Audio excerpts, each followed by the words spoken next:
Well, hi guys. I'm busy doing some repairs here.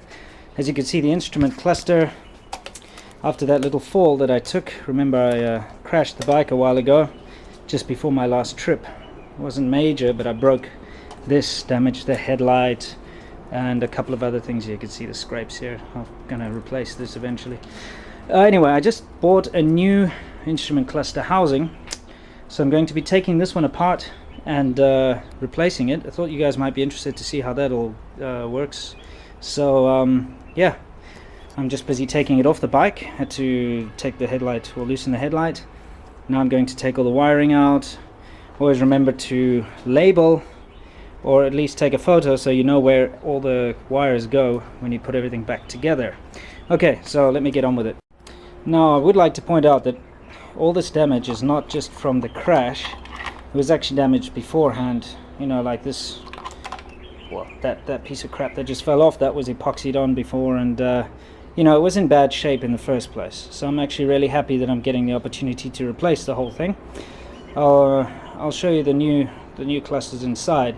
It's basically just a new housing. It does have some wiring, but it doesn't have the dials, so I'm going to have to transplant everything from inside here into the new housing. So I'll show you how that works in a minute.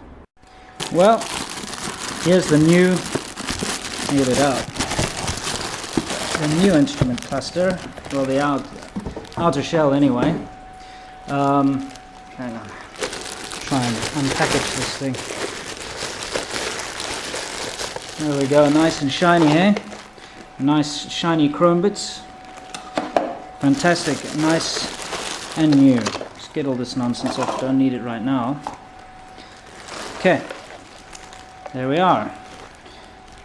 As you can see, much better than that. Now I just need to transplant everything. As you can see, the new one has nothing inside. Okay, but the old one is falling apart.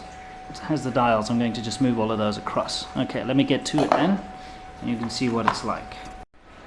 Well, that's the tachometer or rev counter, as we call it, more or less. It's got this little circuit board, and well, you know, so it's an electronic, it's not mechanical, of course. The bracket is broken, that's where it came from.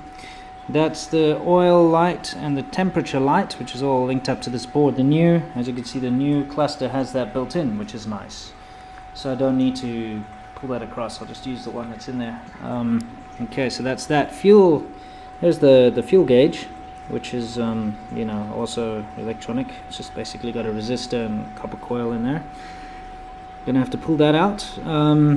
And here's the speedometer with I believe those are probably the correct amount of kilometers, so 64,979, is it? No, is it 6,000?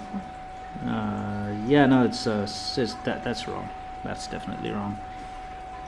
Yeah, anyway, this is quite an old bike. I know it's done a lot.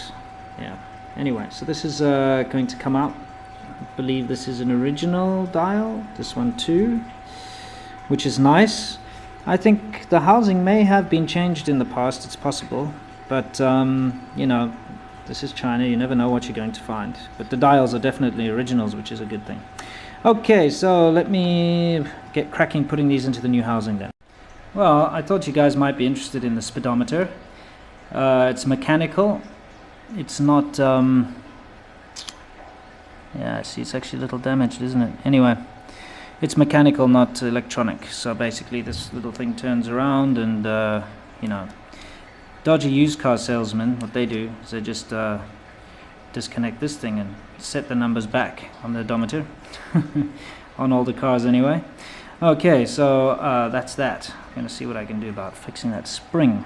No wonder it's been giving me bad speed readings. You know, when you're going about 130, 150, it says you're only going 80. The spring over here has been damaged. Okay, anyway, I'll take a look at that. Yeah, alright. Well, it took some doing, but the gauges are in now. Just need to put the whole thing back together, really. Well, there we have a nice solid unit. Much better, eh?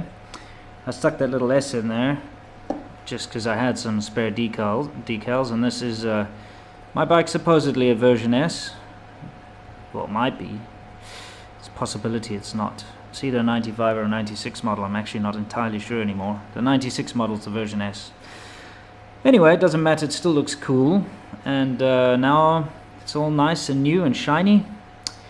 I just need to put it all back on the bike, reconnect everything, and then, yeah, that should do the trick. Well, the new gauges are on. Okay, I haven't put the headlight back up yet, but let's take a look. Wow, what a difference, eh? That's bloody awesome. No more electrical tape holding it together. And that S actually looks quite nice, I think. Yeah, awesome. Suppose it's double check that everything still works, eh? I think that's easy enough. All I need to do is turn the ignition on. We should see some lights. At least that's the idea. Excellent, yes, there we go. Neutral indicator, side stand indicator, oil light, it's like a test. She's cold and she's not firing on all cylinders because one of my spark plugs is dirty. But anyway, you saw the rev count is working. Fuel gauge is working, as you can see. Yeah, excellent. So that's it. New gauges are on. And okay, it did take me a lot longer than I would have hoped because there were some niggly, irritating things I had to do. When, you know, things wouldn't fit in the plastic. I had to kind of scrape things out and everything. But that's that then. Okay, it's done. I don't need to touch them again. Nice new gauges, wonderful.